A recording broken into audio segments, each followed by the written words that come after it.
अस्सलामुअलैकुम की हाल चाल है तुहाडा। ठीक ठाक हो तुसी सारे। अल्लाह करे तुसी सारे हसते रहो ते वसते रहो। ते नायाब ज़मानिਆਂ ਦੇ ਨਾਲ ਤੁਹਾਡੀ ਖਿਦਮਤ 'ਚ ਹਾਜ਼ਰ ਆ। ਰੋਜ਼ ਦੀ ਇੱਕ ਨਵੀਂ ਗੱਲ ਤੇ ਨਵੀਂ ਕਹਾਣੀ। ਬਹੁਤ ਸਾਰੀਆਂ ਚੀਜ਼ਾਂ ਇਸ ਤਰ੍ਹਾਂ ਦੀਆਂ ਨੇ ਜਿਹੜੀਆਂ ਨਾਯਾਬ ਜ਼ਮਾਨਿਆਂ ਦੇ ਨਾਲ ਨਾਯਾਬ ਹੋ ਗਈਆਂ ਨੇ। ਕੁਝ ਐਸੀਆਂ ਚੀਜ਼ਾਂ ਵੀ ਹੈਗੀਆਂ ਨੇ ਜਿਹੜੀਆਂ ਹੈਗੀਆਂ ਤਾਂ ਨੇ ਪਰ ਬਹੁਤ ਘੱਟ ਰਹਿ ਗਈਆਂ ਨੇ। ਕੁਝ ਤੇ ਬਿਲਕੁਲ ਹੀ ਨਾ ਮੁੱਢੋਂ ਹੀ ਮੁੱਕ ਗਈਆਂ ਨੇ। ਪਰ ਅਸੀਂ ਉਹਨਾਂ ਚੀਜ਼ਾਂ ਦਾ, ਉਹਨਾਂ ਜ਼ਮਾਨਿਆਂ ਦਾ, ਉਹਨਾਂ ਦਾ ਜ਼ਿਕਰ ਕਰਦੇ ਰਵਾਂਗੇ ਤਾਂ ਕਿ ਪਤਾ ਚੱਲਦਾ ਰਹੇ ਬੱਚਿਆਂ ਨੂੰ ਕੁਛ ਨਾ ਕੁਛ। ਤੇ ਅੱਜ ਮੈਂ ਗੱਲ ਕਰਨੀ ਆ ਲਾਲਟੈਨ ਦੇ ਹਵਾਲੇ ਦੇ ਨਾਲ। ਲਾਲਟੈਨ ਜਿਹਨੇ ਇਸਤੇਮਾਲ ਕੀਤੀ ਹੈ, ਲਾਲਟੈਨ ਬੜੇ ਬਈ ਉਹਦੇ ਤਲਫੁਜ਼ ਨੇ ਕਹਿਣ ਸਿੱਧਾ ਸਿੱਧਾ ਤੇ ਲਾਲਟੈਨ ਕਹਿ ਦਿੰਦੇ ਸਨ। ਤੇ ਲਾਲਟੈਨ ਜਿਹੜੀ ਹੁੰਦੀ ਸੀ ਉਹ ਕੀ ਕਹਿੰਦੇ ਨੇ, ਨਾਯਾਬ ਜ਼ਮਾਨਿਆਂ ਵਿੱਚ ਤਕਰੀਬਨ ਹਰ ਘਰ ਵਿੱਚ ਆਉਂਦੀ ਸੀ। ਬਿਜਲੀ ਇੰਨੀ ਨਹੀਂ ਸੀ ਤੇ ਉਹ ਫਿਰ ਲੋਕ ਸਾਰੇ ਲਾਲਟੈਨ ਦਾ ਇਸਤੇਮਾਲ ਕਰਦੇ ਸਨ ਔਰ ਫਿਰ ਦੀਵੇ ਬਾਲਦੇ ਸਨ। ਲੇਕਿਨ ਅਸੀਂ ਜਿੱਥੇ ਬਚਪਨ ਆਪਣਾ ਗੁਜ਼ਾਰਿਆ ਕਰਾਚੀ ਵਿੱਚ, ਉੱਥੇ ਤੇ ਇਹ ਲਾਈਟ ਹੁੰਦੀ ਸੀ। ਬਹੁਤ ਵੱਡਾ ਘਰ ਨਹੀਂ ਸੀ, ਛੋਟੇ ਛੋਟੇ ਘਰ ਹੁੰਦੇ ਸਨ ਲੋਕਾਂ ਦੇ, ਲੇਕਿਨ ਲਾਈਟ ਦਸਤਿਆਬ ਸੀ। ਲੋਡ ਸ਼ੇਡਿੰਗ ਵੀ ਉਦੋਂ ਨਹੀਂ ਹੁੰਦੀ ਸੀ। ਇੱਕ ਬਲਬ ਅੰਦਰ ਚੱਲ ਰਿਹਾ ਹੁੰਦਾ ਸੀ, ਇੱਕ ਬਾਹਰ ਵਿਹੜੇ 'ਚ ਚਲਾ ਦੇਣਾ, ਰਾਤ ਨੂੰ ਸੌਣ ਲੱਗੇ ਛੋਟਾ ਜਿਹਾ ਬਾਲ ਲੈਂਦੇ ਸਾਂ। ਲੇਕਿਨ ਸਾਡੇ ਘਰ ਲਾਈਟ ਹੁੰਦੀ ਸੀ। ਬਾਕੀ ਲਾਈਟ ਪੰਖੇ ਤੋਂ ਸਿਵਾ ਹੋਰ ਕੋਈ ਐਸੀ ਚੀਜ਼ ਨਹੀਂ ਹੁੰਦੀ ਸੀ। ਨਾ ਫਰਿੱਜ ਹੁੰਦੀਆਂ ਸਨ, ਨਾ ਉਸ ਜ਼ਮਾਨੇ 'ਚ ਹੋਰ ਕੋਈ ਚੀਜ਼ਾਂ ਹੁੰਦੀਆਂ ਸਨ। ਪਰ ਜਦੋਂ ਅਸੀਂ ਛੁੱਟੀਆਂ ਵਿੱਚ ਜਾਂਦੇ ਹੁੰਦੇ ਸਾਂ ਆਪਣੇ ਖਾਲਾ ਦੇ ਪਿੰਡ, ਖਾਲਾ ਦੇ ਘਰ, ਉੱਥੇ ਉਹਨਾਂ ਦੇ ਫਿਰ ਇੰਨੇ ਸਾਲਾਂ ਸਾਡੇ ਵਾਸਤੇ ਲਾਈਟਨ ਬੜੀ ਇੱਕ ਚੀਜ਼ ਹੁੰਦੀ ਸੀ ਕਿ ਲੋ ਬਈ ਇਹ ਬੱਤੀ ਬਾਲਦੇ ਨੇ ਇਹਦੇ ਵਿੱਚ। ਅਤੇ ਉਹ ਫਿਰ ਸ਼ਾਮੋ ਸ਼ਾਮ ਖਾਲਾ ਹੋਰਾਂ ਦਾ ਵੱਡਾ ਸਾਰਾ ਵਿਹੜਾ ਹੁੰਦਾ ਸੀ। ਉਹ ਸਾਰੇ ਲੋਕ ਇਕੱਠੇ ਰਹਿੰਦੇ ਸਨ। ਉਹਨਾਂ ਦੀ ਪੂਰੀ ਜਿਹੜੇ ਭਰਾ ਨੇ ਨਾ, ਖਾਲਾ ਦੇ ਦੇਵਰ ਜੇਠ, ਸਾਰੇ ਸੱਸ ਸਹੁਰੇ, ਵੱਡਾ ਸਾਰਾ ਵਿਹੜਾ ਸੀ। ਬੱਚੇ ਹੀ ਬੱਚੇ ਸੀ, ਮੰਜੀਆਂ ਹੀ ਮੰਜੀਆਂ ਅਤੇ ਬਿਸਤਰੇ ਹੀ ਬਿਸਤਰੇ, ਅਤੇ ਪੂਰਾ ਵਿਹੜਾ ਭਰਿਆ ਹੁੰਦਾ ਸੀ। ਇੰਨਾ ਮਜ਼ਾ ਆਉਂਦਾ ਸੀ। ਔਰ ਸਭ ਤੋਂ ਅੱਛਾ ਜਿਹੜਾ ਹੁੰਦਾ ਸੀ ਨਾ, ਉਹ ਇਹ ਹੁੰਦਾ ਸੀ ਕਿ ਸਾਰੇ ਜਦੋਂ ਸ਼ਾਮ ਨੂੰ ਬੰਦੇ ਬਾਹਰੋਂ ਆ ਜਾਂਦੇ ਸਨ, ਜ਼ਮੀਂਦਾਰਾਂ ਉਦੋਂ ਲੋਕ ਜ਼ਿਆਦਾ ਕਰਦੇ ਸਨ, ਅਤੇ ਸ਼ਾਮੀ ਬੰਦੇ ਵੀ ਆ ਜਾਂਦੇ ਸਨ। ਅਤੇ ਫਿਰ ਔਰਤਾਂ ਨੇ ਫਟਾਫਟ ਰੋਟੀਆਂ ਪਕਾਉਣੀਆਂ ਅਤੇ ਰੋਟੀ ਪਕਾਉਣੀ, ਅਤੇ ਸਾਰੇ ਟੱਬਰ ਨੇ ਬੈਠ ਕੇ ਇਕੱਠੇ ਰੋਟੀ ਖਾਣੀ। ਸਾਰੇ ਮੰਜੀਆਂ 'ਤੇ ਬੈਠ ਜਾਂਦੇ ਸਨ ਅਤੇ ਸਾਰੇ ਦੋ ਦੋ ਤਿੰਨ ਤਿੰਨ ਇੱਕ ਇੱਕ ਮੰਜੀ 'ਤੇ ਬੈਠ ਗਏ ਅਤੇ ਰੋਟੀ ਖਾ ਲਈ। ਅਤੇ ਉਸ ਤੋਂ ਬਾਅਦ ਜਦੋਂ ਰੋਟੀ ਪਕਾਉਣ ਦਾ ਖਾਲਾ ਹੋ ਰਹੀ, ਉਹ ਸਾਰੀ ਉਹਨਾਂ ਦੀ ਦਰਾਣੀਆਂ ਜਠਾਣੀਆਂ ਸਾਰੀਆਂ ਕਹਿੰਦਾ ਮਾਚਸ ਲੱਭ ਲਵੋ ਬਈ, ਅਤੇ ਬੱਤੀ ਬਾਲ ਦੇਖ ਲਵੋ, ਚੈੱਕ ਕਰ ਲਵੋ ਉਹਦੀ ਤੇਲ ਛੇਲ ਉਹਦੇ ਵਿੱਚ ਹੈਗਾ ਕਿ ਨਹੀਂ ਹੈਗਾ, ਕਿ ਬਈ ਹੁਣ ਹਨੇਰਾ ਹੋਣ ਵਾਲਾ ਵੇ। ਅਸਰ ਦੇ ਟਾਈਮ 'ਤੇ ਰੋਟੀ ਪਕਾਉਣੀ ਸ਼ੁਰੂ ਕਰਦੇ ਸਨ। ਹਾਂਡੀ ਹੁੰਡੀ ਰੱਖਣੀ ਅਤੇ ਕਰਨਾ, ਅਤੇ ਆਟੇ ਗੁੰਨਣੇ, ਅਤੇ ਤਵੀ 'ਤੇ ਰੋਟੀਆਂ ਪੱਕਣੀਆਂ। ਅਤੇ ਭਾਈ ਸਾਡੇ ਵਾਸਤੇ ਤਾਂ ਬੜੀ ਉਹ ਲੱਕੜਾਂ ਦੀ ਅੱਗ ਜਿਹੜੇ ਬਾਲਣੇ ਸਨ, ਉਹ ਵੀ ਸਾਡੇ ਵਾਸਤੇ ਬੜਾ ਮਜ਼ਾ ਆਉਂਦਾ ਸੀ। ਅਸੀਂ ਕਹਿਣਾ ਖਾਲਾ ਅਸੀਂ ਵਾੜਨੀ ਵਿੱਚ ਲੱਕੜ, ਅਸੀਂ ਵਾੜਨੀ ਵਿੱਚ ਲੱਕੜ, ਅਤੇ ਉਹ ਫਿਰ ਅਸੀਂ ਉਹ ਵੀ ਕਰਨਾ। ਫਿਰ ਉਸ ਤੋਂ ਬਾਅਦ ਫਿਰ ਸਾਰਿਆਂ ਨੇ ਬੈਠ ਕੇ ਰੋਟੀ ਖਾਣੀ ਇਕੱਠੇ। ਸਾਰਾ ਕੋਈ ਇੱਕ ਬੰਦਾ ਘਰ ਦਾ ਐਸਾ ਨਹੀਂ ਹੁੰਦਾ ਸੀ ਕਿ ਜਿਹੜਾ ਉੱਥੇ ਨਾ ਬੈਠਾ ਹੋਵੇ, ਵਿਹੜੇ 'ਚ ਮੌਜੂਦ ਨਾ ਹੋਵੇ। ਸਾਰੇ ਇਕੱਠੇ ਰੋਟੀ ਖਾਂਦੇ ਸਨ। ਸਭ ਤੋਂ ਪਹਿਲੇ ਖਾਲਾ ਹੁਰੀ ਰੋਟੀ ਜਿਹੜੇ ਨੇ ਪਾ ਕੇ ਛਾਬੇ ਵਿੱਚ ਸਾਲਨ, ਉਹਨਾਂ ਦੇ ਜਿਹੜੇ ਸੁਸਰ ਸਨ, ਅੱਲਾ ਜੰਨਤ ਨਸੀਬ ਕਰੇ, ਉਹਨਾਂ ਦੇ ਅੱਗੇ ਰੱਖਿਆ ਜਾਂਦਾ ਸੀ। ਸਭ ਤੋਂ ਪਹਿਲੇ ਘਰ ਦੇ ਬਜ਼ੁਰਗ ਦੇ ਅੱਗੇ ਖਾਣਾ ਰੱਖਿਆ ਜਾਂਦਾ ਸੀ। ਉਹਨਾਂ ਨੂੰ ਦੇ ਕੇ ਫਿਰ ਬਾਕੀ ਸਾਰਿਆਂ ਨੂੰ ਪਾ ਕੇ ਪਿਆਲੀਆਂ ਵਿੱਚ ਸਾਲਣ ਅਤੇ ਚੰਗੇਰਾਂ ਵਿੱਚ ਰੋਟੀ, ਅਤੇ ਸਾਰੇ ਮੰਜੀਆਂ 'ਤੇ ਲੈ ਕੇ ਬਹਿ ਜਾਂਦੇ ਸਨ। ਨਾਲ ਨਾਲ ਗੱਲਾਂ ਕਰ ਰਹੇ ਨੇ, ਬੱਚੇ ਵੀ ਕਰ ਰਹੇ ਨੇ, ਵੱਡੇ ਵੀ, ਰੋਟੀ ਸ਼ੋਟੀ ਖਾ ਰਹੇ ਨੇ। ਉਸ ਤੋਂ ਬਾਅਦ ਰੋਟੀ ਮੁੱਕ ਗਈ ਹੈ, ਬਰਤਨ ਸ਼ਰਤਨ ਸਮੇਟਦੀਆਂ ਸਨ। ਇਹਨਾਂ ਨੇ ਵੱਡੇ ਟੋਕਰੇ ਹੁੰਦੇ ਸਨ, ਉਹਨਾਂ ਵਿੱਚ ਬਰਤਨ ਸਾਰੇ ਇਕੱਠੇ ਕਰ ਦਿੱਤੇ ਸਨ। ਇਸ ਨਲਕੇ ਤਾਂ ਨਹੀਂ ਹੁੰਦੇ ਸਨ ਕਿ ਬਈ ਤੁਸੀਂ ਨਲਕਿਆਂ 'ਚ ਜਾ ਕੇ, ਜਿਵੇਂ ਅੱਜ ਕੱਲ੍ਹ ਅਸੀਂ ਟੂਟੀ ਖੋਲ੍ਹਦੇ ਹਾਂ, ਬਰਤਨ ਧੋ ਲੈਂਦੇ, ਕਰ ਲੈਂਦੇ ਹਾਂ। ਉਹ ਜ਼ਮਾਨੇ ਐਸੇ ਨਹੀਂ ਸਨ ਖਾਲਾ ਹੋਰਾਂ ਦੇ, ਖਾਸ ਕਰ ਪਿੰਡ ਵਿੱਚ। ਉਹ ਫਿਰ ਭਾਂਡੇ ਸਾਰੇ ਟੋਕਰੇ 'ਚ ਇਕੱਠੇ ਕਰ ਦਿੱਤੇ ਜਾਂਦੇ। ਛੇਤੀ ਕਰੋ ਵੀ ਹਨੇਰਾ ਪੈ ਚਲਿਆ, ਭਾਂਡੇ ਭੁੰਡੇ ਸਾਰੇ ਇਕੱਠੇ ਕਰ ਦੇਵੋ ਇੱਕ ਪਾਸੇ। ਉਹ ਇਕੱਠੇ ਕਰ ਦੇਣੇ। ਉਸ ਤੋਂ ਬਾਅਦ ਬਿਸਤਰੇ ਵਿੱਚ ਜਾਣੇ। ਫਿਰ ਖਾਣਾ ਖਾ ਕੇ ਫਿਰ ਸਾਰੇ ਬਿਸਤਰੇ ਵਿੱਚ ਜਾਂਦੇ ਸਨ। ਚਲੋ ਵੀ ਬੈਠੋ, ਕਿਸੇ ਕੋਈ ਲੇਟ ਗਿਆ, ਕੋਈ ਗੱਪਾਂ ਮਾਰ ਰਿਹਾ, ਉਹ ਫਿਰ ਲਾਲਟਨ ਬਲ ਜਾਂਦੀ ਸੀ। ਲਾਲਟਨ ਫਿਰ ਬਈ ਇਸ ਤਰ੍ਹਾਂ ਕਰਕੇ 3-4 ਲਾਲਟਨ, ਉਹਨਾਂ ਦਾ ਕਾਫੀ ਵੱਡਾ ਵਿਹੜਾ ਸੀ, ਅਤੇ ਉਹ ਬਾਲ ਲੈਂਦੇ ਸਨ। ਅਤੇ ਬਸ ਉਹ ਐਸਾ ਕਰਕੇ ਇੱਕ ਹੁੱਕ ਜਿਹਾ ਹੁੰਦਾ ਸੀ, ਜਾਂ ਕਿਸੇ ਵੀ ਚੀਜ਼ ਦੇ ਨਾਲ ਇਸ ਤਰ੍ਹਾਂ ਟੰਗ ਦਿੱਤੀ ਜਾਂਦੀ ਸੀ। ਉਹ ਲੱਕੜੀ ਦੇ ਪਿੱਲਰ ਜਿਹੇ ਹੁੰਦੇ ਸਨ, ਢਾਰਾ ਜਿਹਨੂੰ ਕਹਿੰਦੇ, ਢਾਰੇ ਦੇ ਨਾਲ ਹੀ ਕਿੱਲ ਹੋਣੀ, ਉਹਦੇ ਨਾਲ, ਅਤੇ ਕਿਸੇ ਵੀ ਜਗ੍ਹਾ 'ਤੇ ਨਾ ਉਹ ਲਾਲਟੈਨਾਂ ਟੰਗ ਦਿੱਤੀਆਂ ਜਾਂਦੀਆਂ ਸਨ। ਕੋਈ ਥੱਲੇ ਵੀ ਰੱਖ ਲਈ। ਫਿਰ ਕਿਸੇ ਨੇ ਬਾਥਰੂਮ ਜਾਣਾ ਹੋਵੇ, ਕਿਸੇ ਨੇ ਕੁਛ ਜਾਣਾ ਹੋਵੇ, ਤਾਂ ਫਿਰ ਜਦੋਂ ਲਾਲਟਨ ਲਾਵੋ ਅਤੇ ਬੱਚੇ ਨੂੰ ਨਾਲ ਲੈ ਕੇ ਜਾਣਾ। ਤੇ ਬਾਥਰੂਮ ਵਗੈਰਾ ਹੋ ਕੇ ਆਉਣਾ। ਤੇ ਫਿਰ ਉਹ ਲਾਲਟਨ ਦੇ ਜਦੋਂ ਰੋਸ਼ਨੀ ਹੋ ਜਾਣੀ ਤੇ ਉਹਦੇ ਵਿੱਚ ਹੀ ਫਿਰ ਖਾਲਾ ਨੇ ਸਾਨੂੰ ਦੁੱਧ ਦੇਣਾ। ਘਰ ਦਾ ਪੱਕਿਆ ਕੜਿਆ ਹੋਇਆ ਦੁੱਧ ਹੁੰਦਾ ਸੀ ਚਾਟੀਆਂ 'ਚ, ਚਾਟੀ 'ਚ ਦੁੱਧ ਕੱਢਦਾ ਸੀ। ਇਹ ਜਿਹੜੀਆਂ ਵੱਡੀਆਂ ਚਾਟੀਆਂ ਹੁੰਦੀਆਂ ਸਨ ਮਿੱਟੀ ਦੀਆਂ, ਤੇ ਉਹਦੇ ਵਿੱਚ ਫਿਰ ਦੁੱਧ ਹਲਕੀ ਹਲਕੀ ਅੱਗ ਤੇ ਰੋਟੀ ਛੋਟੀ ਪਕਾ ਕੇ ਨਾ ਤਾਂ ਦੁੱਧ ਰੱਖ ਦੇਣਾ ਕੜਨ ਵਾਸਤੇ। ਉਹ ਦੁੱਧ ਹਲਕੀ ਹਲਕੀ ਅੱਗ ਤੇ ਕੱਢਦਾ ਸੀ। ਉਹਨਾਂ ਮਿੱਠਾ ਦੁੱਧ, ਕਿਸੇ ਤੁਹਾਨੂੰ ਚੀਨੀ ਪਾਉਣ ਦੀ ਜ਼ਰੂਰਤ ਨਹੀਂ। ਫਿਰ ਖਾਲਾ ਨੇ ਕਹਿਣਾ ਵੀ ਇਹ ਦੱਸੋ ਕਿ ਇਹਨੇ ਕਿਸ ਤਰ੍ਹਾਂ ਦਾ ਪੀਣਾ ਵੀ। ਕਿਸੇ ਨੇ ਕਹਿਣਾ ਚੀਨੀ ਪਾ ਕੇ, ਕਿਸੇ ਨੇ ਕਹਿਣਾ ਕਿ ਠੰਡਾ ਕਰਕੇ ਸਾਨੂੰ ਠੰਡਾ ਐਸਾ ਫੈਂਟ ਕੇ ਠੰਡਾ ਕਰ ਦਿੰਦੇ ਹੁੰਦੇ ਸਾਨੂੰ, ਉਸ ਤਰ੍ਹਾਂ ਕਰਕੇ। ਕਿਸੇ ਨੇ ਕਹਿਣਾ ਕਿ ਕੋਸਾ ਕੋਸਾ ਪੀਣਾ ਵੇ। ਅਤੇ ਖਾਲਾ ਨੇ ਸਾਰਿਆਂ ਦੀ ਫਰਮਾਇਸ਼ੀ ਪ੍ਰੋਗਰਾਮ ਜਿਹੜੇ ਨੇ ਸਾਰਿਆਂ ਦੇ ਪੂਰੇ ਕਰਨੇ। ਅਤੇ ਮੈਨੂੰ ਇੰਨਾ ਅੱਛਾ ਲੱਗਦਾ ਹੁੰਦਾ ਸੀ ਕਿ ਕੜਿਆ ਦੁੱਧ ਅਤੇ ਤੁਸੀਂ ਉਹਨੂੰ ਬਗੈਰ ਮਿੱਠੇ ਦੇ ਪੀਓ ਅਤੇ ਬੱਗਾ ਅਤੇ ਕੋਸਾ ਕੋਸਾ, ਇੰਨਾ ਮਜ਼ੇਦਾਰ ਦੁੱਧ ਹੁੰਦਾ। ਜਿਹਨੇ ਚਾਟੀ ਦਾ ਕੜਿਆ ਦੁੱਧ ਪੀਤਾ ਹੋਵੇ ਨਾ, ਉਹਨੂੰ ਪਤਾ ਹੋਵੇ ਕਿ ਉਹ ਜ਼ਾਇਕਾ ਕੀ ਹੈ। ਉਹ ਬਸ ਲੈਂਟਰਾਂ ਦੀ ਰੋਸ਼ਨੀ ਹੁੰਦੀ ਸੀ, ਸਾਰੇ ਬੈਠੇ ਦੁੱਧ ਦੇ ਸੁਣਕੇ ਲਾ ਰਹੇ ਨੇ। ਪਿਆਲੀਆਂ ਵਿੱਚ ਹੁੰਦਾ ਸੀ ਜਿਹੜਾ ਦੁੱਧ, ਗੋਲ ਪਿਆਲੀਆਂ ਹੁੰਦੀਆਂ ਸਨ, ਉਹ 'ਚ ਚਾਹ ਵੀ ਪੀਂਦੇ ਸਨ ਲੋਕ। ਇਹ ਮੱਗ ਵਗੈਰਾ ਬਾਅਦ 'ਚ ਚੀਜ਼ਾਂ ਆਈਆਂ ਨੇ, ਉਹ ਪਿਆਲੇ ਹੀ ਹੁੰਦੇ ਸਨ ਚਾਹ ਪੀਣ ਵਾਲੇ। ਅਤੇ ਉਹਦੇ ਵਿੱਚ ਫਿਰ ਖਾਲਾ ਨੇ ਸਾਰਿਆਂ ਨੂੰ ਦੇਣਾ, ਅਸੀਂ ਪੀਣਾ, ਇੰਨਾ ਦੁੱਧ ਦਾ ਮਜ਼ਾ ਆਉਣਾ। ਅਤੇ ਲਾਲਟਨ ਬੜਾ ਖਾਸ, ਫਿਰ ਜਦੋਂ ਸੌਣ ਲੱਗਣਾ ਸਾਰਿਆਂ ਨੇ ਕਿ ਵੀ ਹੁਣ ਨੀਂਦ, ਬੱਚੇ ਵੀ ਸੌਂ ਗਏ ਨੇ ਸਾਰੇ, ਅਤੇ ਫਿਰ ਲਾਲਟਨ ਨੂੰ ਐਸਾ ਝੁੱਕ ਕੇ ਨਾ ਅਤੇ ਉਹਨੂੰ ਫੂਕ ਮਾਰ ਦੇਣੀ। ਉਹ ਫੂਕ ਮਾਰ ਕੇ ਉਹਨੂੰ ਬੁਝਾ ਦੇਣਾ ਉਹਦੀ ਬੱਤੀ ਨੂੰ, ਅਤੇ ਚਲੋ ਵੀ ਉਹਦਾ ਸ਼ੀਸ਼ਾ ਕਰ ਦੇਣਾ ਨੀਚੇ, ਡੰਡੀ ਜਿਹੀ ਹੁੰਦੀ ਸੀ ਇਸ ਤਰ੍ਹਾਂ ਕਰਕੇ ਨੀਚੇ ਕਰ ਦੇਣਾ। ਅਤੇ ਉਹ ਫਿਰ ਲਾਲਟਨ ਜਿਹੜੀ ਬੜੀ ਅਹਿਮ ਆਈਟਮ ਹੁੰਦਾ ਸੀ। ਇੱਕ ਲਾਲਟਨ ਬਲਦੀ ਰਹਿਣ ਦਿੰਦੇ ਸਨ, ਬਾਕੀ ਬੁਝਾ ਦਿੱਤੀਆਂ ਜਾਂਦੀਆਂ ਸਨ ਕਿ ਵੀ ਜਿਹੜਾ ਕੋਈ ਉੱਠੇ ਰਾਤ ਨੂੰ ਥੋੜ੍ਹੀ ਬਹੁਤ ਰੋਸ਼ਨੀ, ਜਿਹੜੇ ਵਿਹੜੇ 'ਚ ਚੱਲਣਾ ਫਿਰਨਾ ਵੇ, ਕਿਸੇ ਨੇ ਬਾਹਰ ਜਾਣਾ ਵੇ, ਬਾਥਰੂਮ ਲਈ ਜਾਣਾ ਵੇ, ਅਤੇ ਉਹ ਫਿਰ ਇੱਕ ਲਾਲਟਨ ਬਲਦੀ ਰਹਿਣ ਦਿੰਦੀ ਸੀ, ਬਾਕੀ ਸਾਰੀਆਂ ਬੁਝਾ ਦਿੱਤੀਆਂ ਜਾਂਦੀਆਂ ਸਨ ਜਦੋਂ ਸੌਣ ਲੱਗਦੇ ਸਨ। ਅਤੇ ਇਸ ਤਰ੍ਹਾਂ ਫਿਰ ਲਾਲਟਨ ਜਿਹੜੀ ਬਹੁਤ ਜ਼ਰੂਰੀ ਹੁੰਦੀ ਸੀ ਕਿ ਲਾਈਟ ਨਹੀਂ ਹੁੰਦੀ ਸੀ, ਲਾਲਟਨ ਤੋਂ ਬਗੈਰ ਫਿਰ ਕੋਈ ਕੰਮ ਨਹੀਂ ਹੁੰਦਾ ਸੀ। ਅਤੇ ਉਹ ਸਵੇਰੇ ਫਿਰ ਉੱਠ ਕੇ ਫਿਰ ਜਿਹੜੀ ਕੋਈ ਬੱਤੀ ਉਹਦੀ ਫਿਰ ਤੇਜ਼ ਨਾ ਕਰਨ ਦੇਣੀ। ਕਿਹੜਾ ਤੇਜ਼ ਕਰੋਗੇ ਤਾਂ ਅੱਗ ਤੇਜ਼ ਨਿਕਲੇਗੀ, ਸ਼ੀਸ਼ਾ ਕਾਲਾ ਹੋ ਜਾਂਦਾ। ਉਹਨੂੰ ਦਰਮਿਆਨੀ ਜਿਹੀ ਲੋ ਉਹਦੀ ਰੱਖੀ ਜਾਂਦੀ ਸੀ ਕਿ ਦਰਮਿਆਨਾ ਜੈਸੇ ਕਿ ਸਰ ਗੋਲ ਜਿਹਾ ਉਹਦਾ ਹੁੰਦਾ ਸੀ, ਇੱਕ ਬਟਨ ਜਿਹਾ ਇਸ ਤਰ੍ਹਾਂ ਕਰਕੇ, ਜਿਵੇਂ ਸਟੇਰਿੰਗ ਨਹੀਂ ਹੁੰਦਾ ਇਸ ਤਰ੍ਹਾਂ ਦਾ ਹੁੰਦਾ ਸੀ, ਛੋਟਾ ਜਿਹਾ ਸਟੇਰਿੰਗ ਬਣਿਆ ਹੋਇਆ। ਅਤੇ ਉਹ ਫਿਰ ਉਹਨੂੰ ਉੱਤੇ ਕਰਨਾ, ਬੱਤੀ ਨੂੰ ਥੱਲੇ ਕਰਨਾ, ਪਰ ਇਹ ਇੱਕ ਹਲਕੀ ਅੱਗ ਰੱਖਣੀ, ਕਹਿਣਾ ਦਰਮਿਆਨੀ ਅੱਗ ਰੱਖੋ, ਸ਼ੀਸ਼ਾ ਕਾਲਾ ਨਾ ਹੋ ਜਾਏ। ਅਸੀਂ ਬੱਚੇ ਹੁੰਦੇ ਸਾਂ, ਕਦੇ ਕਦੇ ਜ਼ੋਰ ਦੀ ਤੇਜ਼ ਕਰ ਦੇਣੀ ਅੱਗ ਕਿ ਬਹੁਤੀ ਅੱਗ ਦੇਖੀਏ, ਅਤੇ ਫਿਰ ਉਹ ਸਾਰਾ ਸ਼ੀਸ਼ਾ ਕਾਲਾ ਹੋ ਜਾਂਦਾ ਸੀ। ਉਹ ਕਹਿਣਾ ਨਹੀਂ, ਮੱਠੀ ਅੱਗ ਰੱਖੋ, ਅੱਗ ਮੱਠੀ ਕਰੋ। ਅਤੇ ਉਹ ਫਿਰ ਸਵੇਰੇ ਉੱਠ ਕੇ ਫਿਰ ਜਿਹੜੇ ਸ਼ੀਸ਼ੇ ਜਿਹੜੇ ਹੁੰਦੇ ਸਨ ਉਹਨੂੰ ਕੱਢ ਕੇ ਫਿਰ ਸ਼ੀਸ਼ਿਆਂ ਨੂੰ ਚੰਗੀ ਤਰ੍ਹਾਂ ਧੋ ਕੇ ਉਹਨਾਂ ਨੂੰ ਸਾਫ਼ ਜਾਂ ਤਾਂ ਕੱਪੜੇ ਨਾਲ ਕੀਤਾ ਜਾਂਦਾ ਸੀ, ਜਾਂ ਫਿਰ ਧੋ ਕੇ ਮੰਜੀ 'ਤੇ ਰੱਖ ਦਿੰਦੇ ਸਨ ਕਿ ਥੋੜ੍ਹਾ ਜਿਹਾ ਸੁੱਕ ਜਾਵੇ, ਅਤੇ ਫਿਰ ਉਹਨੂੰ ਦੁਬਾਰਾ ਉਹਦੇ ਵਿੱਚ ਲਾ ਦਿੱਤਾ ਜਾਂਦਾ ਸੀ ਸ਼ੀਸ਼ਾ। ਉਹਦੇ ਵਿੱਚ ਤੇਲ ਪੈਂਦਾ ਸੀ, ਤੇਲ ਚੈੱਕ ਕੀਤਾ ਜਾਂਦਾ ਸੀ। ਫਿਰ ਉਹਦੇ ਵਿੱਚ ਜਿਹੜੀ ਬੱਤੀ ਲੱਗਦੀ ਸੀ, ਉਹ ਬੱਤੀ ਨੂੰ ਦੇਖਿਆ ਜਾਂਦਾ ਸੀ ਕਿ ਬੱਤੀ ਛੋਟੀ ਤਾਂ ਨਹੀਂ ਰਹਿ ਗਈ, ਰਾਤ ਨੂੰ ਵਕਤ ਨਾ ਪੈ ਜਾਏ। ਉਹ ਬੱਤੀ ਫਿਰ ਇਸ ਤਰ੍ਹਾਂ ਕਰਕੇ ਲਾਈਟਾਂ ਖੋਲ੍ਹ ਕੇ ਥੱਲੋਂ ਦੀ ਇਸ ਤਰ੍ਹਾਂ ਅੜਾ ਕੇ ਉਹਨੂੰ ਉੱਪਰ ਕਰੀਦਾ ਸੀ। ਉਹ ਬੱਤੀ ਵੀ ਪਾਈ ਜਾਂਦੀ ਸੀ। ਸਾਰੀਆਂ ਚੀਜ਼ਾਂ ਸ਼ਾਮ ਤੋਂ ਪਹਿਲੇ ਪਹਿਲੇ ਚੈੱਕ ਕੀਤੀਆਂ ਜਾਂਦੀਆਂ ਸਨ ਕਿ ਸ਼ਾਮ ਤੋਂ ਪਹਿਲੇ ਪਹਿਲੇ ਇਹ ਹੋ ਜਾਵੇ, ਫਿਰ ਹਨੇਰਾ ਪੈ ਗਿਆ ਅਤੇ ਇਹ ਕੰਮ ਨਹੀਂ ਹੋਣੇ। ਮਾਚਿਸ ਅਤੇ ਲਾਲਟਨ ਇਸ ਤਰ੍ਹਾਂ ਜ਼ਰੂਰੀ ਹੋ ਜਾਂਦਾ ਸੀ ਰਾਤ ਵਾਸਤੇ ਵੀ ਮਾਚਿਸ ਵੀ ਲੱਭ ਕੇ ਰੱਖ ਲਵੋ, ਅਤੇ ਲਾਲਟਨ ਕਿ ਫਿਰ ਇਹ ਨਾ ਹੋਵੇ ਕਿ ਹਨੇਰਾ ਹੋ ਜਾਏ ਅਤੇ ਲੱਭੇ ਨਾ ਇਹ ਚੀਜ਼ਾਂ। ਅਤੇ ਉਸ ਜ਼ਮਾਨੇ 'ਚ ਇਹ ਇਸ ਤਰ੍ਹਾਂ ਲੋਕ ਗੁਜ਼ਾਰਾ ਕਰਦੇ ਸਨ।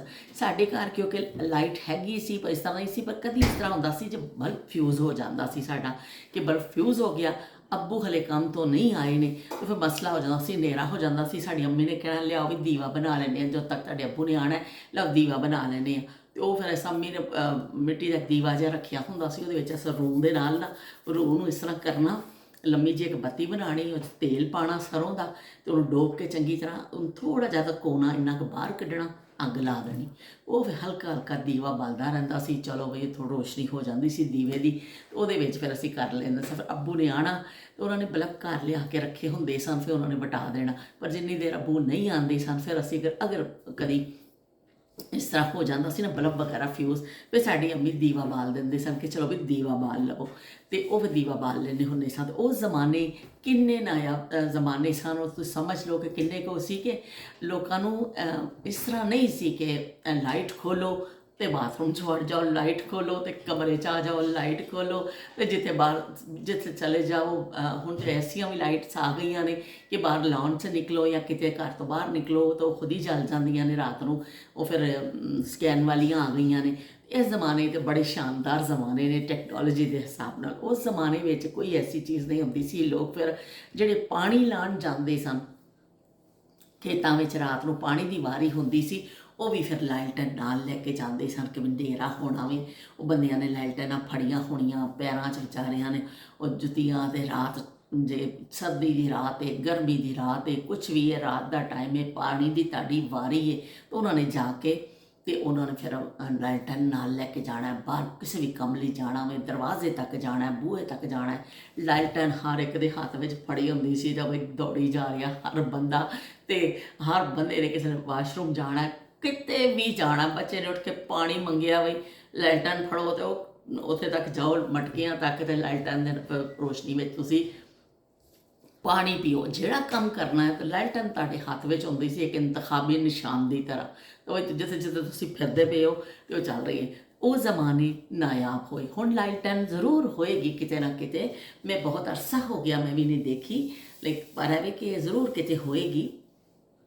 ਮੇਰੀ ਜਦੋਂ ਸ਼ਾਦੀ ਹੋਈ, ਸਾਡੇ ਇੱਕ ਸਾਡੇ ਵੀ ਮੇਰੇ ਸਸੁਰਾਲ ਵਿੱਚ ਵੀ ਹੈਗੀ ਸੀ, ਉੱਥੇ ਵੀ ਲਾਈਟ ਤਾਂ ਹੈਗੀ ਸੀ, ਪਰ ਜਿਵੇਂ ਕਦੀ ਇੱਕ ਬਲਬ ਫਿਊਜ਼ ਹੋ ਗਿਆ ਜਾਂ ਕੋਈ ਐਸਾ ਹੋ ਗਿਆ ਤਾਂ ਅਸੀਂ ਵੀ ਰੱਖੀ ਹੋਈ ਸੀ ਕਿ ਖਾਸ ਕਰ ਜਿੱਥੇ ਅਸੀਂ ਬਾਥਰੂਮ ਵਗੈਰਾ ਵੱਲ ਜਾਂਦੇ ਸਾਂ ਨਾ, ਬਾਜ਼ ਦਫਾ ਉੱਧਰ ਹਨੇਰਾ ਹੁੰਦਾ ਸੀ, ਫਿਰ ਬਾਅਦ 'ਚ ਅਸੀਂ ਲਗਵਾਇਆ ਵੀ, ਫਿਰ ਲਾਲਟਨ ਫੜ ਕੇ ਚਲੇ ਜਾਣਾ ਉਸ ਪਾਸੇ ਕਿ ਵੀ ਹਨੇਰਾ ਹੈ। ਉੱਥੇ ਮੈਂਡਕ ਵੀ ਬੜੇ ਹੁੰਦੇ ਸਨ। ਓਏ ਹੋਏ ਹੋਏ, ਮੈਨੂੰ ਮੈਂਡਕਾਂ ਦੇ ਕੋਲੋਂ ਬੜਾ ਡਰ ਲੱਗਦਾ ਹੁੰਦਾ ਸੀ ਰਾਤ ਨੂੰ ਜਦੋਂ ਅਸੀਂ ਬਾਥਰੂਮ ਵਾਸਤੇ ਜਾਣਾ ਨਾ। ਖਾਲਾ ਹੋਰਾਂ ਦੇ ਅਸੀਂ ਜਾਣਾ ਕਿ ਖਾਲਾ ਨੂੰ ਕਹਿਣਾ, ਖਾਲਾ ਸਾਨੂੰ ਬਾਥਰੂਮ ਲੈ ਕੇ ਚੱਲ, ਤੇ ਉਹ ਖਾਲਾ ਨੂੰ ਉਠਾਉਣਾ, ਪਹਿਲੇ ਤੇ ਜਾ ਕੇ ਖਾਲਾ ਨੂੰ ਉਠਾਉਣਾ ਕਿ ਖਾਲਾ ਉੱਠ। ਖਾਲਾ ਵਿਚਾਰੀ ਨੇ ਤੱਕੀ ਹੋਣਾ, ਉੱਠਣਾ, ਸਾਨੂੰ ਨਾਲ ਲੈ ਕੇ ਜਾਣਾ। ਉਹ ਜਿਹੜੇ ਵੱਡੇ ਡੱਡੂ ਮੈਂਡ, ਉਹ ਡੱਡੂਆਂ ਨੇ ਇਸ ਤਰ੍ਹਾਂ ਪੈਰਾਂ ਦੇ ਅੱਗੇ ਅੱਗੇ ਆਉਣਾ, ਸਾਡੀਆਂ ਚੀਖਾਂ ਨਿਕਲੀਆਂ ਲਵੀਆਂ ਕਿ ਡੱਡੂ ਸਾਡੇ ਪੈਰ ਦੇ ਥੱਲੇ। ਉਹ ਡੱਡੂ ਨੇ ਸਾਡੇ ਕੋਲੋਂ ਡਰਨਾ ਤੇ ਅਸੀਂ ਡੱਡੂ ਕੋਲੋਂ ਡਰਨਾ। ਇੰਨਾ ਉਹ ਲੱਗਦਾ ਸੀ ਕਿ ਵੀ ਇਹ ਪੈਰ ਥੱਲੇ ਨਾ ਆ ਜਾਓ। ਇੰਨਾ ਜ਼ੋਰ ਜ਼ੋਰ ਦੀ ਟੱਪਦੇ ਸਨ ਨਾ ਕਿ ਬੜਾ ਡਰ ਲੱਗਦਾ ਸੀ। ਪਰ ਐਵੇਂ ਕਿ ਕੀ ਕਰਦੇ, ਇਕੱਲੇ ਜਾਣ ਦੀ ਹਿੰਮਤ ਨਹੀਂ ਹੁੰਦੀ ਸੀ ਵੀ ਸਾਡੇ ਨਾਲ ਚੱਲੋ, ਡੱਡੂ ਨੇ ਉੱਥੇ, ਅਸੀਂ ਬਾਥਰੂਮ ਕਿਸ ਤਰ੍ਹਾਂ ਜਾਵਾਂਗੇ। ਅਤੇ ਉਹ ਫਿਰ ਡੱਡੂਆਂ ਦੇ ਡਰ ਤੋਂ ਖਾਲਾ ਨੂੰ ਉਠਾਉਣਾ, ਖਾਲਾ ਨੂੰ ਚਾਹੀਦਾ ਨਾਲ ਜਾਣਾ, ਖਾਲਾ ਨੂੰ ਕਹਿਣਾ ਚਲੋ। ਉਹ ਅੰਦਰ ਜਦੋਂ ਵੜਨਾ ਦੇਖਣਾ ਉੱਥੇ ਵੀ ਡੱਡੂ, ਓਏ ਹੋਏ ਹੋਏ ਕਹਿਣਾ, ਖਾਲਾ ਨਹੀਂ, ਪਹਿਲਾਂ ਇਹਨਾਂ ਨੂੰ ਹਟਾ, ਇਹਨਾਂ ਨੂੰ ਬਾਹਰ ਕੱਢ, ਅਸੀਂ ਨਹੀਂ ਜਾਣਾ ਅੰਦਰ। ਖਾਲਾ ਵਿਚਾਰੀ ਨੇ ਉਹਨੂੰ ਕਹਿਣਾ ਇਹ ਤੁਹਾਨੂੰ ਕੀ ਕਹਿੰਦਾ ਵੇ, ਉਹ ਵਿਚਾਰਾ ਆਪ ਇੱਧਰ ਫਿਰਦਾ ਪਿਆ, ਉਹ ਤਾਂ ਤੁਹਾਡੇ ਕੋਲੋਂ ਬਚਦਾ ਪਿਆ। ਅਸੀਂ ਕਹਿਣਾ ਨਹੀਂ ਖਾਲਾ, ਇਹਨੂੰ ਹਟਾ। ਇੰਨਾ ਖੌਫ ਆਉਂਦਾ ਸੀ ਉਹਨਾਂ ਡੱਡੂਆਂ ਕੋਲੋਂ, ਤੇ ਮੈਨੂੰ ਬੜਾ ਡਰ ਲੱਗਦਾ ਹੁੰਦਾ ਸੀ।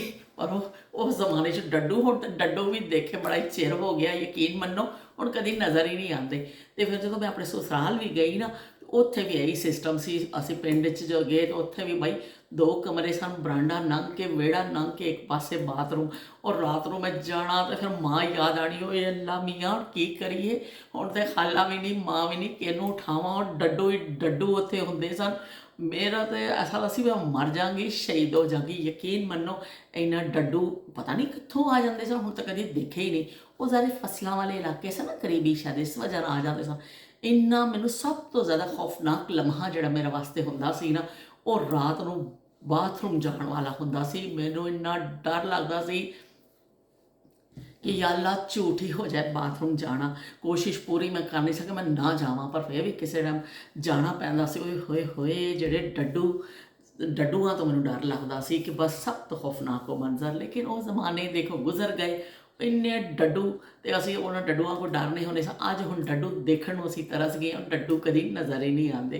ਅਤੇ ਗੱਲ ਕਿੱਥੋਂ ਚੱਲੀ ਸੀ ਸਾਡੀ, ਲਾਲਟਨ ਤੋਂ ਚੱਲੀ ਸੀ ਕਿ ਮੈਂ ਲਾਲਟਨ ਦੀ ਗੱਲ ਤੁਹਾਨੂੰ ਸੁਣਾਉਣ ਲੱਗੀ ਸਾਂ ਕਿ ਲਾਲਟਨ ਇੱਕ ਨਾਯਾਬ ਜ਼ਮਾਨੇ ਦੀ ਅਸੀਂ ਯਾਦ ਹੈ ਕਿ ਜਿਹੜੀ ਜ਼ਿਹਨਾਂ ਵਿੱਚ ਤਾਜ਼ਾ ਵੇ ਕਿ ਲਾਲਟਨ ਤੋਂ ਬਗੈਰ ਗੁਜ਼ਾਰਾ ਹੀ ਨਹੀਂ ਹੁੰਦਾ ਸੀ। ਲੋਕਾਂ ਦਾ ਸਭ ਤੋਂ ਅਹਿਮ ਆਈਟਮ ਇਹ ਵੀ ਸੀ ਘਰਾਂ ਵਿੱਚ, ਜਿਵੇਂ ਮੈਂ ਤੁਹਾਨੂੰ ਦੱਸਿਆ ਕਿ ਚੰਗੇਰਾਂ ਹੁੰਦੀਆਂ ਨੇ, ਹੁੱਕੇ ਹੁੰਦੇ ਸਨ, ਸਾਰੀਆਂ ਚੀਜ਼ਾਂ। ਸੋ ਲਾਲਟਨ ਵੀ ਬਹੁਤ ਅਹਿਮ ਆਈਟਮ ਸੀ ਕਿ ਦਿਨੇ ਦਿਨੇ ਉਹਦੀ ਰੋਸ਼ਨੀ, ਉਹਦੀ ਤਿਆਰੀ ਕਰ ਲਵੋ। ਅਤੇ ਇਹ ਚੀਜ਼ਾਂ ਜਿਹੜੀਆਂ ਨੇ ਉਹ ਗੱਲਾਂ ਕਰਦੇ ਕਰਦੇ ਫਿਰ ਦੇਖੋ ਮੇਰੇ, ਹਾਲਾਂਕਿ ਜੋ ਮੈਂ ਬੈਠੀ ਸਾਂ ਮੇਰੇ ਬਿਲਕੁਲ ਜ਼ੇਨ 'ਚ ਨਹੀਂ ਸੀ ਕਿ ਮੈਂ ਡੱਡੂਆਂ ਦਾ ਵੀ ਤੁਹਾਨੂੰ ਦੱਸਾਂਗੀ, ਲੇਕਿਨ ਅੱਜ ਡੱਡੂ ਵੀ ਯਾਦ ਕਰ ਲਏ ਇਸ ਬਹਾਨੇ, ਲਾਲਟਨ ਦੇ ਬਹਾਨੇ ਡੱਡੂ ਵੀ ਯਾਦ ਆ ਗਏ। ਤੇ ਚਲੋ ਬਈ, ਉਹ ਡੱਡੂਆਂ ਕੋ ਡਰ ਨਹੀਂ ਸਾਂ, ਕੁਛ ਜੋ ਵੀ ਸੀ, ਲੇਕਿਨ ਉਹ ਜ਼ਮਾਨੇ ਗੁਜ਼ਰ ਗਏ, ਉਹ ਹੁਣ ਜ਼ਮਾਨੇ ਆਣੇ ਨਹੀਂ ਨੇ। ਹੁਣ ਉਹਨਾਂ ਜ਼ਮਾਨਿਆਂ ਨੂੰ ਅਸੀਂ ਯਾਦ ਕਰਨਾ ਵੇ, ਉਹਨਾਂ ਜ਼ਮਾਨਿਆਂ ਦਾ ਅਸੀਂ ਜ਼ਿਕਰ ਕਰਨਾ ਵੇ, ਤੇ ਉਹਨਾਂ ਜ਼ਮਾਨਿਆਂ ਦੀਆਂ ਅਸੀਂ ਗੱਲਾਂ ਕਰਨੀਆਂ ਨੇ, ਉਹ ਜ਼ਮਾਨੇ ਆਣੇ ਨਹੀਂ ਨੇ। ਤੇ ਮਜ਼ਾਕ ਤੋਂ ਇਲਾਵਾ ਮੈਂ ਤੁਹਾਨੂੰ ਵਾਕਈ ਅੱਜ ਬੜੇ ਦਿਨਾਂ ਬਾਅਦ ਮੈਂ ਖੁਦ ਇਹ ਗੱਲ ਸੋਚ ਰਹੀ ਹਾਂ ਕਿ ਹੁਣ ਤੇ ਕਦੀ ਡੱਡੂ ਦੇਖਿਆ ਹੀ ਨਹੀਂ। ਉਹ ਡੱਡੂ ਗਏ ਕਿੱਥੇ? ਉਹ ਜਿਹੜੇ ਇਸ ਤਰ੍ਹਾਂ ਫਿਰਦੇ ਹੁੰਦੇ ਸਨ ਕਿ ਬਾਰਿਸ਼ ਦੇ ਨਾਲ ਤਾਂ ਨਿਕਲਦੇ ਹੀ ਸਨ, ਜਦੋਂ ਬਾਰਿਸ਼ ਹੁੰਦੀ ਸੀ ਨਾ ਤਾਂ ਨਿਕਲ ਆਉਂਦੇ ਸਨ। ਲੇਕਿਨ ਪਰ ਇਹ ਵੀ ਕਿ ਜਦੋਂ ਅਸੀਂ ਉਹ ਜਾਂਦੇ ਸਨ ਉੱਥੇ, ਤੇ ਮੈਂ ਦੱਸਿਆ ਮੇਰੀ ਸ਼ਾਦੀ ਤੋਂ ਬਾਅਦ ਵੀ ਮੈਂ ਜਦੋਂ ਗਈ ਹਾਂ ਸਸੁਰਾਲ, ਉਹ 'ਚ ਡੱਡੂ ਹਮੇਸ਼ਾ ਹੀ ਹੁੰਦੇ ਸਨ। ਵੀ ਬਾਰਿਸ਼ ਤਾਂ ਬਾਰਿਸ਼ ਦੀ ਗੱਲ ਨਹੀਂ, ਵੀ ਡੱਡੂ ਹਰ ਵੇਲੇ ਤੁਹਾਨੂੰ ਭੁੜਕਦੇ ਨਜ਼ਰ ਆਉਣਗੇ। ਰਾਤ ਹੁੰਦੀ ਸੀ, ਡੱਡੂ ਹੀ ਡੱਡੂ ਹਰ ਪਾਸੇ ਨਿਕਲ ਆਉਂਦੇ ਸਨ ਤੇ ਮੇਰੀਆਂ ਚੀਕਾਂ ਹੁੰਦੀਆਂ ਸਨ। ਤੇ ਮੈਂ ਇੱਕ ਵਾਰੀ ਮੈਂ ਆਪਣੇ ਸਾਲ ਬੈਠੀ, ਐਡਾ ਵੱਡਾ ਇੱਕ ਭੂੰਡ ਆ ਕੇ ਨਾ, ਐਡਾ ਵੱਡਾ ਕਾਲਾ ਜਿਹਾ ਰੰਗ ਦਾ ਭੂੰਡ ਜਿਹਾ ਹੁੰਦਾ ਸੀ, ਉਹ ਮੇਰੀ ਕਮੀਜ਼ 'ਚ ਪਿੱਛੇ ਵੜ ਗਿਆ, ਮੈਨੂੰ ਪਤਾ ਹੀ ਨਹੀਂ ਚੱਲਿਆ। ਉਹ ਪਤਾ ਨਹੀਂ ਕਿੱਥੋਂ ਆ ਗਿਆ, ਮੈਂ ਬਾਹਰੋਂ ਕਿਤੋਂ ਗਈ, ਉੱਥੇ ਸਾਰੇ ਹਨੇਰੇ ਵਿੱਚੋਂ ਕਿਤੇ ਚੜ੍ਹ ਗਿਆ। ਮੈਂ ਜਿਵੇਂ ਹੀ ਆ ਕੇ ਬੈਠੀ ਕਮਰੇ 'ਚ, ਓਏ ਹੋਏ, ਉਹ ਮੈਨੂੰ ਐਸਾ ਲੱਗਿਆ ਕੋਈ ਚੀਜ਼ ਪਈ ਅੰਦਰ ਚੱਲਦੀ ਹੈ। ਮੈਂ ਤੇ ਐਸਾ ਜਦੋਂ ਹੱਥ ਮਾਰਿਆ ਪਿੱਛੇ ਕੋਈ ਚੀਜ਼ ਸੀ, ਮੇਰੀਆਂ ਤੇ ਚੀਕਾਂ। ਮੈਂ ਕਹਾਂ ਅੰਮਾ ਜੀ ਮੈਂ ਮਰ ਗਈ, ਮੈਂ ਮਰ ਗਈ, ਅੰਮਾ ਜੀ, ਅੰਮਾ ਜੀ ਮੈਨੂੰ ਬਚਾ ਲਓ, ਅੰਮਾ। ਅੰਮਾ ਜੀ ਵਿਚਾਰੀ ਦੌੜਦੀ ਆਈ। ਅੰਮਾ ਜੀ ਕਹਿੰਦੀ ਕੀ ਹੋਇਆ? ਮੈਂ ਕਿਹਾ ਜਲਦੀ ਦੇਖੋ ਮੇਰੀ ਕਮੀਜ਼ ਵਿੱਚ ਕੋਈ ਚੀਜ਼ ਵੜ ਗਈ ਹੈ, ਮੈਂ ਮਰ ਚੱਲੀ ਹਾਂ, ਬਸ ਮੈਂ ਮਰ ਚੱਲੀ ਹਾਂ। ਅੰਮਾ ਜੀ ਨੇ ਹੱਥ ਪਾਇਆ ਪਿੱਛੋਂ, ਤੇ ਐਡਾ ਕਾਲਾ ਜਿਹਾ ਭੂੰਡ ਜਿਹਾ ਫੜ ਕੇ ਕਹਿੰਦੀ ਲੈ ਇਹ ਕੀ ਕਹਿੰਦਾ? ਮੈਂ ਕਿਹਾ ਅੰਮਾ ਜੀ ਲੈ ਜਾਓ ਪਿੱਛੇ, ਮੈਂ ਮਰ ਚੱਲੀ ਹਾਂ, ਮੈਨੂੰ ਨਾ ਦਿਖਾਓ। ਮੈਨੂੰ ਇੰਨਾ ਖੌਫ ਰਿਹਾ ਉਹਦਾ ਕਿ ਮੇਰੀ ਕਮੀਜ਼ ਵਿੱਚ ਵੜ ਗਿਆ ਸੀ। ਮੈਂ ਜ਼ਿੰਦਾ ਕਿਸ ਤਰ੍ਹਾਂ ਇੰਨੀ ਦੇਰ ਰਹੀ ਕਿ ਇੰਨਾ ਮੈਨੂੰ ਕੀੜਿਆਂ ਮਕੌੜਿਆਂ ਕੋਲ ਖੌਫ ਆਉਂਦਾ ਸੀ। ਪਰ ਜੋ ਸਾਡਾ ਘਰ ਸੀ ਉਹ ਵੀ ਬਹੁਤ VIP ਘਰ ਤਾਂ ਨਹੀਂ ਸੀ ਕਿ ਉਹ ਸਾਦੇ ਜੇ ਸੀ, ਇਸ ਤਰ੍ਹਾਂ ਸੀ। ਲੇਕਿਨ ਉਹ ਥੋੜ੍ਹਾ ਜਿਹਾ ਸ਼ਹਿਰ ਦਾ ਇਲਾਕਾ ਸੀ ਨਾ, ਥੋੜ੍ਹਾ ਕਰਾਚੀ ਵਿੱਚ ਰਹਿਣੇ ਦਾ ਹੈ, ਅਤੇ ਪਸਮਾਨਦਾ ਹੀ ਇਲਾਕਾ ਸੀ, ਪਰ ਫਿਰ ਵੀ ਬਿਲਕੁਲ ਪਿੰਡ ਵਾਲਾ ਮਾਹੌਲ ਨਹੀਂ ਸੀ। ਜਦੋਂ ਮੈਂ ਆਪਣੇ ਸ਼ਾਦੀ ਤੋਂ ਬਾਅਦ ਸਸੁਰਾਲ ਗਈ, ਮੈਨੂੰ ਸਭ ਤੋਂ ਮੁਸ਼ਕਿਲ ਜਿਹੜੀ ਚੀਜ਼ਾਂ ਲੱਭਦੀਆਂ ਸੀ, ਕੀੜੇ ਮਕੌੜੇ ਅਤੇ ਇਹ ਚੀਜ਼ਾਂ। ਉਹ ਬੰਦੇ ਵੀ ਖੂੰਖਾਰ ਹੋਣ ਤੇ ਨਾਲ ਦਿਨ 'ਚ ਕੀੜੇ ਮਕੌੜੇ ਵੀ ਹੋਣ, ਦੱਸੋ ਤੁਹਾਡਾ ਫਿਰ ਕੀ ਹਸ਼ਰ ਹੋਏਗਾ। ਓਏ ਹੋਏ ਹੋਏ, ਬੜਾ ਹੀ ਬਈ ਡਰ ਲੱਗਦਾ ਸੀ ਮੈਨੂੰ ਉਹਨਾਂ ਕੀੜਿਆਂ ਮਕੌੜਿਆਂ ਕੋਲੋਂ। ਮੈਂ ਬਾਜ਼ ਦਫਾ ਕਹਿੰਦੀ ਹੁੰਦੀ ਸਾਂ ਕਿ ਮੈਨੂੰ ਮਾਰਨ ਵਾਸਤੇ ਤੇ ਕਿਸੇ ਨੂੰ ਕੋਈ ਛੁਰੀ ਦੀ ਲੋੜ ਨਹੀਂ, ਕਿਸੇ ਨੂੰ ਜ਼ਹਿਰ ਦੀ ਲੋੜ ਨਹੀਂ, ਕਿਸੇ ਨੂੰ ਕੁਝ ਨਹੀਂ। 2-4 ਕੀੜੇ ਮੇਰੇ ਨਾਲ ਕਮਰੇ 'ਚ ਬੰਦ ਕਰ ਦੇਣ ਤਾਂ ਮੈਂ ਤੇ ਆਪ ਹੀ ਮਰ ਜਾਣਾ ਖੌਫ ਦੇ ਨਾਲ। ਬੜਾ ਹੀ ਖੌਫ ਆਉਂਦਾ ਹੁੰਦਾ ਸੀ। ਤੇ ਉਹ ਜ਼ਮਾਨੇ ਨਾਯਾਬ ਹੋਏ। ਹੁਣ ਕੀ ਕਹਿੰਦੇ ਨੇ, ਦੇਖੋ ਹੁਣ ਅਸੀਂ ਉਹਨਾਂ ਅੱਜ ਮੈਂ ਗੱਲਾਂ ਯਾਦ ਕਰ ਰਹੀ ਹਾਂ ਤੇ ਮੈਂ ਹੱਸਣੀ ਪਈ ਹਾਂ, ਔਰ ਮੈਂ ਬੜਾ ਇੰਜੋਏ ਕਰ ਰਹੀ ਹਾਂ, ਖੁਸ਼ ਹੋ ਰਹੀ ਹਾਂ, ਤੁਹਾਨੂੰ ਸੁਣਾ ਰਹੀ ਹਾਂ। ਤੇ ਉਹ ਜ਼ਮਾਨੇ ਦੇਖੋ ਹੁਣ ਨਾਯਾਬ ਹੋਏ। ਹੁਣ ਸਿਰਫ ਉਹਨਾਂ ਦੇ ਕਿੱਸੇ ਰਹਿ ਗਏ ਨੇ, ਉਹਨਾਂ ਦੀ ਗੱਲਾਂ ਰਹਿ ਗਈਆਂ, ਉਹਨਾਂ ਦੀ ਯਾਦਾਂ ਰਹਿ ਗਈਆਂ ਨੇ। ਤੇ ਮੈਂ ਦੇਖੋ ਅੱਜ ਲਾਲਟਨ ਤੋਂ ਗੱਲ ਸ਼ੁਰੂ ਕੀਤੀ ਸੀ, ਹੋਏ ਹੋਏ ਮੈਂ ਕਿੱਥੇ ਪਹੁੰਚ ਗਈ। ਚਲੋ ਕੋਈ ਗੱਲ ਨਹੀਂ, ਹੈ ਸਾਰੀਆਂ ਨਾਯਾਬ ਜ਼ਮਾਨੇ ਦੀਆਂ ਗੱਲਾਂ ਨੇ ਤੇ ਹੈ ਸਾਰੇ ਸੱਚੀਆਂ ਗੱਲਾਂ। ਇਹਦੇ ਵਿੱਚ ਕੋਈ ਲੱਗੀ ਲਿਪਟੀ ਗੱਲ ਨਹੀਂ, ਕੋਈ ਝੂਠੀ ਗੱਲ ਨਹੀਂ, ਕੋਈ ਸਕ੍ਰਿਪਟ ਨਹੀਂ ਲਿਖਿਆ ਹੋਇਆ, ਕੁਛ ਨਹੀਂ। ਮੈਂ ਜਿਸ ਤਰ੍ਹਾਂ ਬਹਿੰਦੀ ਹਾਂ ਨਾ, ਜੋ ਫਿਰ ਉਹ ਹੋਇਆ ਹੁੰਦਾ ਨਾ, ਤਦੇ ਮੈਂ ਕਹਿੰਦੀ ਹਾਂ ਕਿ ਮੈਂ ਉਹ ਗੱਲ ਕਰਨੀ ਆ ਜਿਹੜੇ ਮੇਰੇ ਇਰਦ ਗਿਰਦ ਹੋਈ ਹੈ, ਜਿਹੜੇ ਮੇਰੇ ਮੁਹੱਲੇ 'ਚ ਹੋਈ ਹੈ, ਜਿੱਥੇ ਜਿੱਥੇ ਮੈਂ ਗਈ, ਜੋ ਮੇਰੇ ਬਚਪਨ ਦੀ ਯਾਦ ਹੈ, ਮੈਂ ਉਹ ਤੁਹਾਡੇ ਨਾਲ ਸ਼ੇਅਰ ਕਰਨੀ ਆ। ਮੈਂ ਉਸ ਤਰ੍ਹਾਂ ਨਹੀਂ ਕਰਨੀ ਹੈ ਮੈਂ ਕਿਸੇ ਦੀ ਸੁਣਾ। ਹਾਂ, ਅਗਰ ਮੇਰੀ ਅੰਮੀ ਨੇ ਕੋਈ ਗੱਲ ਸੁਣਾਈ ਹੁੰਦੀ ਹੈ, ਫੁੱਫੋ ਨੇ, ਤਾਂ ਉਹ ਵੀ ਮੈਂ ਤੁਹਾਨੂੰ ਦੱਸ ਦੇਣੀ ਆ।